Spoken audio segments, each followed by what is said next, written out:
Nasubukan mo na bang magluto ng kalderetang atay balunan? Kung hindi pa, para sa'yo ang video ito. Tara, simulan natin ang ating pagluluto.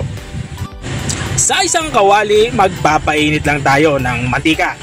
At kapag uminit na ang ating mantika, ilalagay na natin itong ating bawang. Hiniwa ko lang ito ng maliliit. At pagkatapos ng bawang, ilalagay na din natin itong ating sibuyas. Ganon din sa sibuyas, hiniwa ko lang din ito ng maliliit. At kapag lumabas ng aroma nitong ating bawang at sibuyas, ilalagay na natin itong ating balunan ng manok.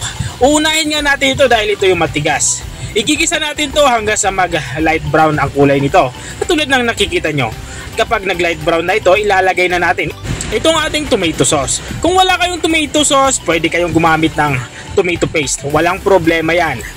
Igisan nyo din to para mabuwas yung asim ng tomato paste kung tomato paste yung gagamitin nyo. At naglalagay na nga ako dito ng liver spread. Sa kaldereta nga ay hindi talaga mawawala yung liver spread. Makakatulong ito para mas malasa ang ating inilulutong ulam. Halo-haloy lang natin itong ating inilagay na liver spread.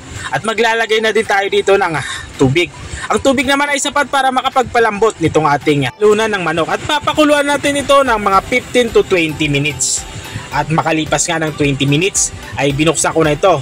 Dito naman ay ilalagay na natin yung iba pa nating mga sangkap. Mayroon nga tayo ditong patatas at mayroon din tayo ditong carrots. Hahaluin lang natin to at ipapailalim para maluto. Maglalagay na din ako dito ng chicken cube. Mas magiging buo ang lasa ng manok kapag nilagyan mo ito ng chicken cube. At makaraan kong mailagay yung chicken cube, ilalagay ko naman itong ating chicken liver.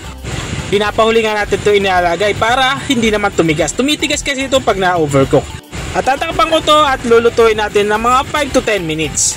Mabilis na lang kasi talaga maluto itong ating chicken liver. At dito sa parting ito ay magtitimpla na ako. Gagamit nga ako dito ng patis. Kung wala kayong patis, pwede kayong gumamit ng asin. Walang problema yan. At para naman maging balanse ang lasa ng ating inilulutong ulam, maglalagay ako ng brown sugar. Nawin lang natin to at saka natin ihalo dito sa ating inilulutong ulam. At panghuli nga nating ilalagay na sangkap, itong ating bell pepper. Sa pagluluto kasi talaga ng kaldereta, hindi mawawala ang bell pepper. Makakatulong ito para mas mabango ang ating inilulutong ulam. At tinakpan ko nga ito para isimmer pa ng kaunting minuto pa. At ito na nga, ready to serve na itong ating ulam pananghalian, ito ang ating kalderetang atay balunan. Kung nanonood ka pa rin hanggang dito sa dulo ng aking video, maraming salamat sa panonood. Kung nagustuhan mo naman yung bago nating recipe ibinahagi, baka pwede mo naman itong i-share o siya. Hanggang dito na lang ako. Kita-kita ulit sa mga susunod kong mga video. Maraming salamat. Paalam. Bye-bye.